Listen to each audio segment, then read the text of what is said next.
subsecretaria legal del Ministerio de Capital Humano, que comanda Sandra Petovelo en la gestión de La Libertad Avanza, pero dice ser peronista. Kirchnerista, bueno, ahora nos va a contar ella, pero en principio no kirchnerista. Camina a los barrios, pero parece que es, o al menos tiene un discurso antifeminista. Le gustaría gobernar La Matanza, que es una provincia dentro de la provincia de Buenos Aires. Es un perfil que yo no había visto hasta acá tan claramente. La saludamos entonces a Leila Gianni. Leila, gracias por el tiempo. ¿Ahí se escucha bien? Sí, acércate ahí. ¿Vos te escuchás bien? Yo sí. Te vas a dar cuenta igual porque te vas a escuchar ahí por el auricular. Acá te hacemos todo. Y sin que te paguen los extras. Leila, ¿cómo llegaste, antes que nada, a acercarte, definiéndote, vos corregime si me equivoco en algo, pero definiéndote peronista, a la gestión de La Libertad Avanza? Que por ahí nada tiene que ver, en principio, con el peronismo. A ver, peronista, como siempre digo, tengo un origen peronista, no kirchnerista. Mi tía Graciela, pues mi mamá es apolítica, mi papá también, pero mi tía Graciela junto con mi abuelo materno eran muy peronistas de siempre.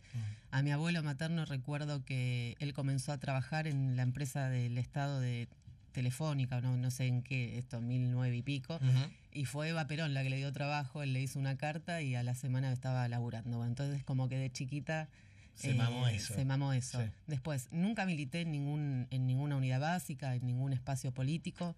Mi única participación en ponerle, por decir, un espacio político fueron unos meses en Aires, que era de Juan Cabandier, cuando él había roto con la Cámpora, en función de que yo fui funcionaria de su ministerio, y él a los que teníamos cargo nos hacía ir a participar a algún que otro evento, pero tuve un montón de diferencias con él y con la gente de su espacio, porque veía que se llenaban la boca hablando de primero la gente, y como funcionaria de ese ministerio podía ver que nada de eso sucedía. Un claro ejemplo es, yo estaba a cargo de los saneamientos de los basurales a cielo abierto, en donde se saneaban los basurales, se construían centros ambientales, y dentro de esos centros ambientales iban a pasar a trabajar toda esa población de esos recuperadores informales. Sí. Bueno, al día de inauguración de la obra, no le quería comprar el ministerio los elementos de protección personal para la gente. Entonces yo digo, ¿qué los van a hacer subir a una cinta de separación de residuos en hojotas, sin un casco, sin antiparras, sin botines de seguridad?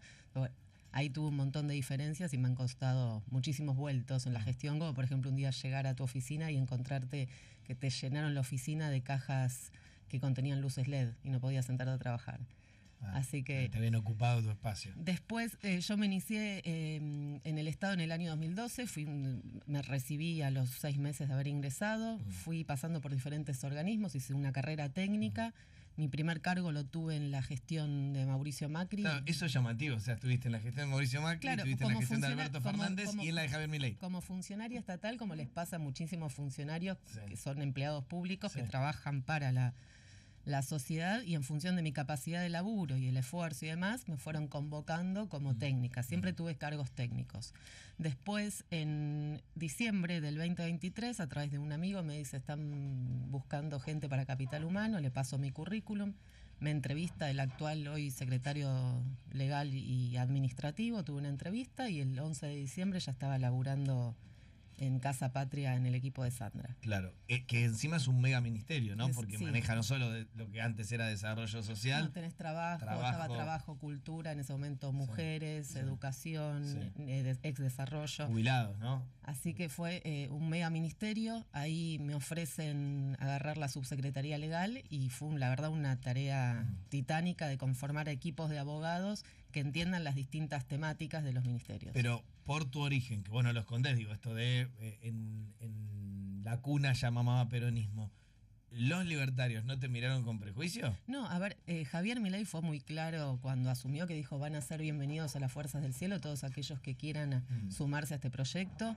Y realmente yo no reniego del peronismo, y los últimos 20 años en nuestro país no hubo peronismo. El kirchnerismo ha destruido todo, destruyó el concepto de justicia social, el concepto de cooperativa, el concepto de trabajo genuino, y se dedicó a esclavizar a los sectores más vulnerables en lugar de incluirlos.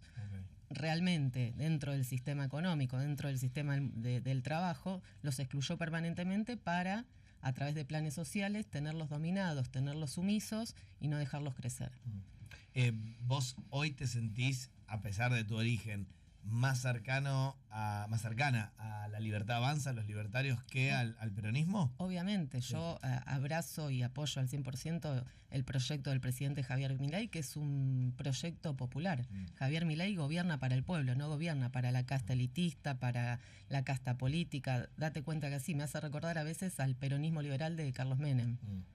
Ahora, y en ese sentido, y acá empezamos a hablar como intentamos hacer estas charlas, como si estuviéramos en el living tomando un mate. Ahí cuando vos, por ejemplo, ahora nos vas a contar, pero caminás La Matanza, los peronistas tradicionales, por decir esto, che, Javier Milei gobierna para, y sentirte cerca de la fuerza del cielo, ¿no te putean? No, hay muchísimos peronistas que la están viendo y que saben que con Javier Milei hay realmente una posibilidad de que Argentina vuelva a nacer y que crezca. Mira. ¿Qué frase tirás? Sí, no, totalmente. Hay muchísimos peronistas. A ver, cuando yo era pendeja, no tenía 19, 20 años, no existía Javier Milei. Javier Milei es una fuerza política nueva que está haciendo las cosas como nunca antes ningún político lo ha hecho. Es el único político argentino que no ha mentido en campaña, que lo que dijo lo hizo y la gente apostó a esa transparencia, ¿no? Doy por sentado que sí, pero ¿entendés profundamente lo que votó la gente cuando votó a un tipo que tenía una motosierra en la mano, sin poder territorial, que no tiene hoy gobernadores, que no tiene intendentes que le responden? Obviamente, la gente votó un cambio profundo y literal, porque estábamos al borde del abismo y estábamos cansados de que siempre gobiernen los elitistas, la casta empobrecedora que realmente no te deja crecer y que te deja estancado en una base en donde te cuesta muchísimo poder subir un escalón más. Ahora, y cuando empezó a avanzar la gestión y pese a la promesa de ajustar solo la casta, empezó a quedar en claro que no era solo la casta. Porque digo, hoy ves, no sé, datos serios de la Oficina de Presupuesto del Congreso y te dice, che, buena parte del ajuste cayó sobre los jubilados. Creo que es medio innegable. ¿Ahí no hay algo que te haga ruido? No, a ver, la casta, el ajuste se está haciendo sobre la casta, sobre las organizaciones sociales que eran los militantes del hambre, a quienes defino yo así, que estaban gobernando y sacando recursos del Estado para beneficiarse políticamente. El tema de los jubilados es un tema que lleva muchísimos años en la Argentina, que implica laburarlo muy detalladamente. Este gobierno lo está haciendo y date cuenta que una política social por excelencia es bajar la inflación, porque al bajar la inflación a los sectores más vulnerables es a quienes más favorece. Yo no digo que no incluyendo a los jubilados. No, digo, para dejarlo en claro, no digo que no se haya bajado la inflación, porque es innegable, hay una desinflación importante. Ni siquiera que no se haya ajustado a la casta. Digo, no se ajustó solo a la casta y hay números que marcan que acá nos lo reconoció el propio experto. Dijo, y sí, la verdad que en algún momento se ajustó más a la gente común que a la casta. No se puede gastar lo que no se tiene. A ver, nosotros veníamos de un país que estaba gastando, emitiendo, sabiendo que no había un mango. Es como que vos decís, tiro billete, y después te vas endeudando y estamos a donde nos dejaron el 10 de diciembre del 2023. ¿Y vos sentís que ese ajuste, al menos la parte que le cayó a la gente lo sigue entendiendo? La gente está aguantando y va a seguir aguantando y bancando este proyecto porque sabe que los resultados están a la vista. Bajó la inflación, bajó el riesgo país, llegan más inversiones, la asistencia directa a los sectores vulnerables está dando directamente sin ningún intermediario en el medio que se quede con un vuelto. Bien, Leila Yani, que insisto fue hasta hace un tiempito nada más, subsecretaria legal de Capital Humano, tuvo un momento muy viral, perdón, ya debes estar obviamente cansada de que hagan referencia, pero pone de fondo el audio por el que yo creo que mucha gente te conoció, que es un cruce, ¿en Comodoro Pi fue? Sí, en Comodoro Pi con Juan Grabois, mira. Sos vos, la ladrona sos vos, y además como abogada sos perfecta. No, yo estoy contento, pero ¿sabés cómo se la rompió el negocio? Vos le decís, la ladrona sos vos, te dice él. Deja de extorsionar muy gente, chiquitito quedaron. mandando los artefactos políticos por sacame una bolsa de Escuchame, ahora te pones un pingüino. Antes te pones un pingüino. Tenés un pingüino tatuado y un león en la remera. Pingüino se lo comió el león, boludo. Bueno, nada, yo creo que con esto alcanza solo para recordarlo. Seguramente mucha gente. Esa era. Bueno, sí, Leila Yani. Ahora, viniendo de familia peronista, ¿no deberías tener más cosas en común con Grabois, con quien te cruzaste, que con Milei? No, para nada. Grabois es un militante del hambre, es el monaguillo del año, Un ¿El niño, qué? el monaguillo del año. Ok. Viste que le encanta hablar siempre en nombre de Dios y ponerse símbolos religiosos bastante grandes como para decir yo soy cristiano y tengo la cruz y en nombre de Dios protejo al pueblo. Es un falso mesías. Es un niño rico con ambición de poder y culpa de clase.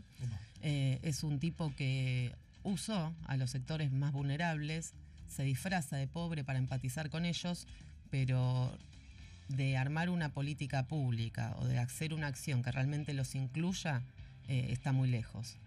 ¿No te lo volviste a cruzar más después de este cruce? No lo volví a cruzar, no. ¿Y si te lo cruzaras? Le diría exactamente lo mismo. Y le diría además que es un chorro más prolijo que otros.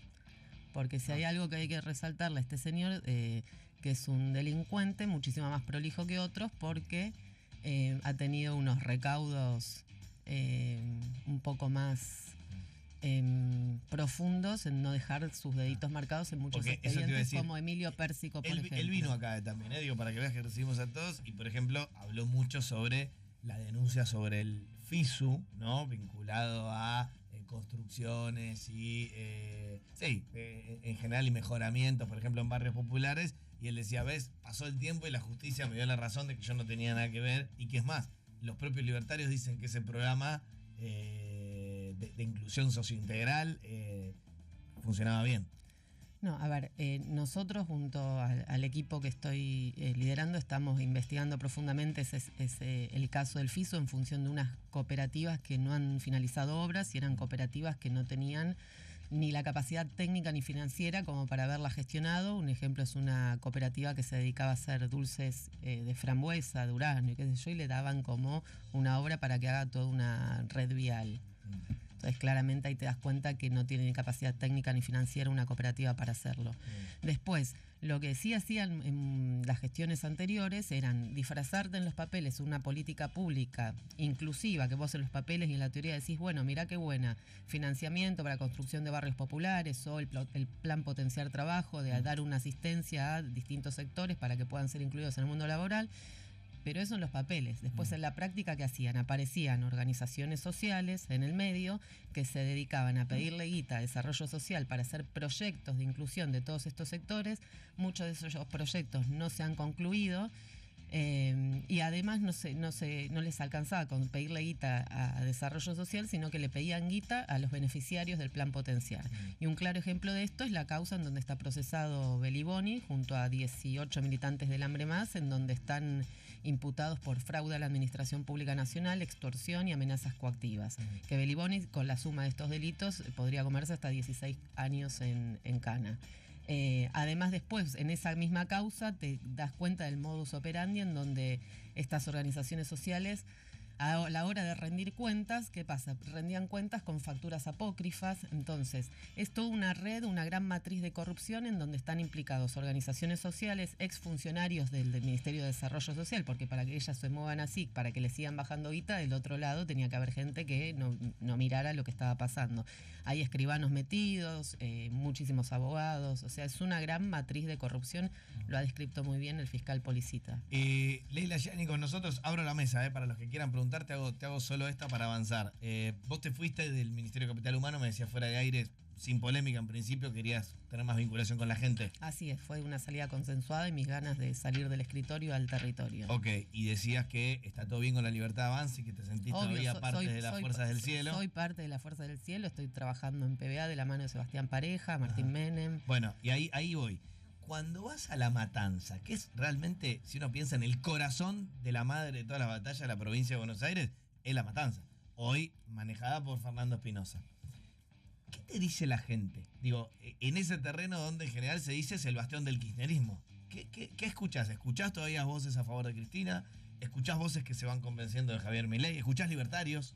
Se escuchan libertarios, muchísimas personas que están apostando a Javier Milei, a este nuevo cambio, muchísimas personas que tienen ganas de que La Matanza avance realmente y no retroceda, muchísima gente con miedo, y después hay algunos que que idolatrizan a Cristina, porque me hizo acordar mucho a lo que pasa en Formosa con Gil. Lo creen como en esa figura de Dios, pero es en función del sistema perverso en el cual el kirchnerismo los hizo entrar, de gente que te dice, bueno, pero por lo menos Cristina me daba un paquete de fideos. Entonces los hacían convencerse de que ellos eran dignos únicamente de recibir un paquete de fideos. A ver, lo que han hecho con ellos, en particular con los sectores más postergados de la matanza y a nivel país, es robarles la dignidad. O sea, eso realmente me indigna mucho y es inhumano.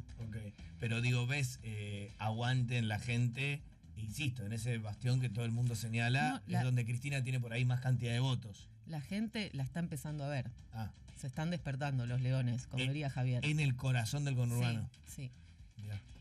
Sí, quería retomar el tema de jubilados y cómo está el tema del ajuste de las cuentas públicas. Creo que hay consenso hoy por hoy de un lado y del otro que dicen sí, las cuentas públicas tienen que estar en orden y bueno, ir insostenible como estábamos. Ahora, por ejemplo, la medida que se conoció esta semana respecto de que los jubilados que cobren, para redondear, 390.000 pesos para arriba, van a dejar de recibir medicamentos gratis por parte de PAMI. Ahí, ¿no te parece que quizás se podría ver de qué manera poner las cuentas públicas en orden, que cierren las planillas, pero quizás evitando generar este tipo de políticas que la verdad que termina afectando a un sector muy vulnerable de la población? Lo digo porque, por ejemplo, no sé, se subió el piso de bienes personales y eso también es menos recaudación, pero en el caso de los jubilados, que fue uno de los sectores más perjudicados por poner en orden las cuentas públicas, como dice el gobierno, es necesario como seguir machacando sobre ese sector y no quizás buscar otras alternativas. Te lo pregunto, ¿no te hace ruido eso? No, a ver, no me hace ruido. Primero, yo no soy experta en economía, ni mucho menos, pero sí estoy de acuerdo y confío en que si esas medidas están siendo tomadas es porque es necesario tomarlas en este momento para poder generar mejores resultados a mediano y a largo plazo. El tema es qué pasa con los jubilados que hoy por hoy cobran 410.000 pesos y no van a tener la cobertura de esos medicamentos que necesitan para seguir vivos, digamos, hasta que esas medidas lleguen a buen curso, porque ojalá que así sea. ¿Qué pasa con los jubilados? Más si no tienen familia, están solos. Todo esto es transitorio. A ver, en 11 meses hemos hecho muchísimo. A veces me da un poco de bronca cuando empiezan a machacar y te empiezan a hablar o de los jubilados o de los vulnerables, de los pibes que no comen, y vos decís, ¿dónde estaban todos ustedes hace años atrás? Esto no lo veía, esto nadie lo remarcó.